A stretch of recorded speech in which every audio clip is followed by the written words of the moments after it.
Hey, it's Caroline here. I've been doing a lot of thinking after all of this cardio talk.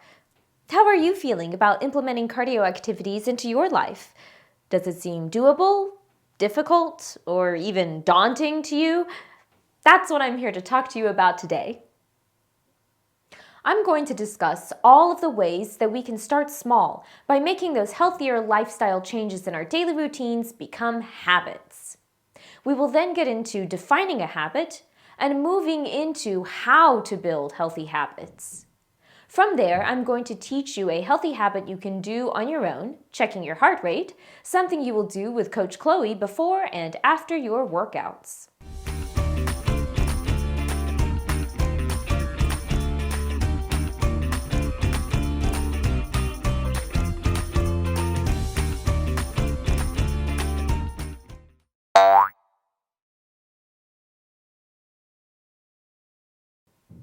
Remember what I said in our first Learn video for this unit? Cardio doesn't mean you go out and run a marathon. You can start small. Let's start with a simple question. What do you like to do for fun? For me, I love to take my dog on a walk. Just like that. By now, we know that walking is a form of cardio. If I commit to taking my dogs on a walk every day for at least 30 minutes, there's 30 minutes of cardio activity in my day-to-day activities.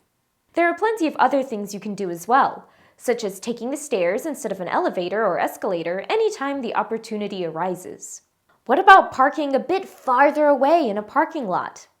Let's face it, we all like those front row parking spaces, but maybe we don't always get one. So next time we are forced to park a little bit farther away, let's be thankful for the opportunity to walk. What about this? Striking up a competitive basketball or soccer game at home with your parents or siblings on the weekends, or even a dance party with friends. See?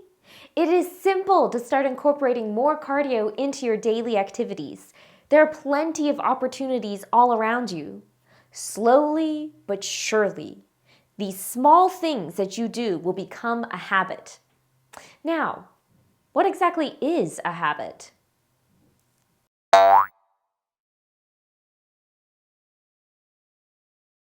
What is a habit?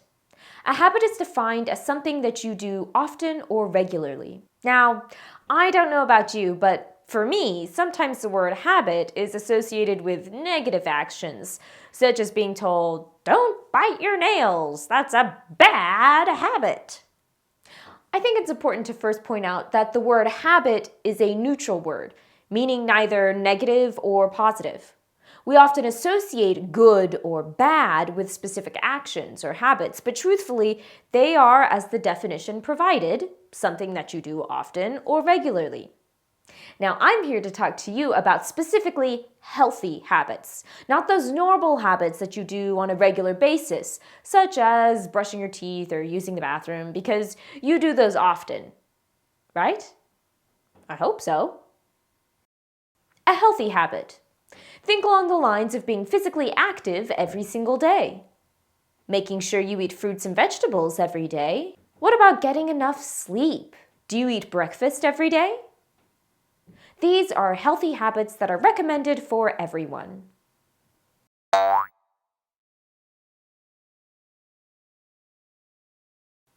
Many studies have shown that the best way to form a new habit is by tying it to an old habit. You know those things I mentioned above that I've recommended for us to do every single day, such as brushing our teeth and using the bathroom. These are consistent patterns in my day that I can use to create and build new habits. For example, I can perform 5 jumping jacks every time after I go to the bathroom. I wouldn't recommend doing those before using the bathroom in case you have to go really bad. B.J. Fogg, a Stanford University researcher and author of the book Tiny Habits, suggests to start with smaller habits to make the new habit as easy as possible in the beginning. Oftentimes, when we go searching for those big changes, like exercising for 2 hours a day in order to have biceps as big as a barrel, well, we aren't setting ourselves up for success. We need to start with those smaller steps in order to accomplish our goals. Of course, I'm here to support you on your goals, to have biceps as big as barrels, if that is your goal. But instead of starting with 2 hours of exercise a day, start small. What is realistic to you and your lifestyle? Everybody will be different, and that's okay. Also, make it easy. For me, this is something as simple as laying my workout clothes out the night before if I plan to work out in the morning. Maybe even going ahead and setting up my workout space.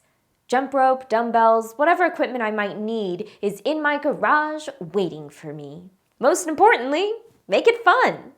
Honestly, who wants to do something that isn't fun? Something that works for me, and Coach Chloe as well, is an accountability buddy. I love having a friend or a sibling join me for a workout. Everything is more fun with friends, right? Maybe for you, that is listening to music. How about creating a playlist that is specific for workouts and only consists of your favorite tunes? I don't know about you, but nothing gets me going more than some classic rock and roll in the mornings. Now, maybe you already do things like this on a daily basis, but you still wonder if you're doing enough to get your heart rate up and blood pumping.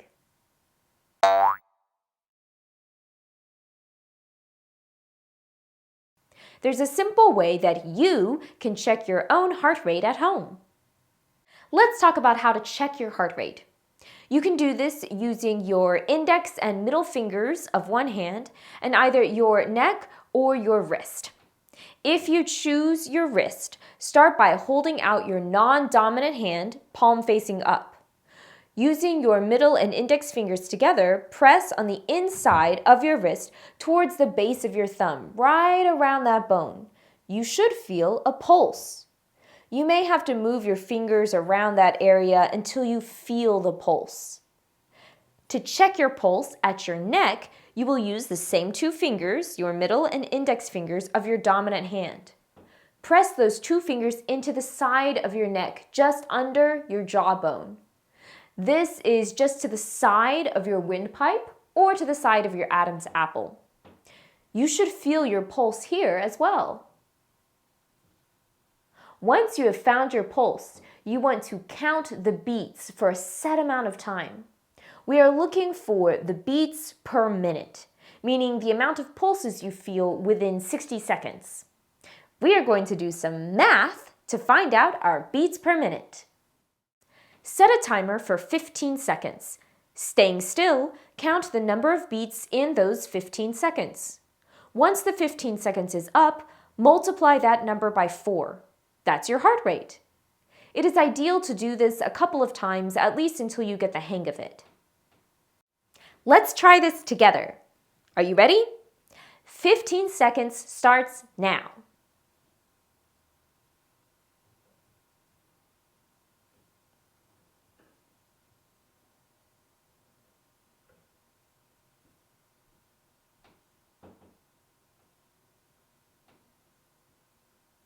This number that you just got is called your resting heart rate, meaning the number of times your heart beats within a certain time period when you are relaxed or sitting down. Did you know that measuring your heart rate is an easy way to gauge your health? According to the National Institutes of Health, children 10 years of age and older should have a resting heart rate of 60 to 100 beats per minute. Next time you work out with Coach Chloe, you will take your heart rate again with her pre- and post-workout. Let's hypothesize here. Knowing what you know about cardio workouts, what do you think will happen to your heart rate immediately post-workout? You will find out for sure next time you work out with Coach Chloe. Be sure to start working on those healthy habits. I'm going to check back in to see how those are going. That's all for today. At a resting heart rate, I'll see you next time. Hey.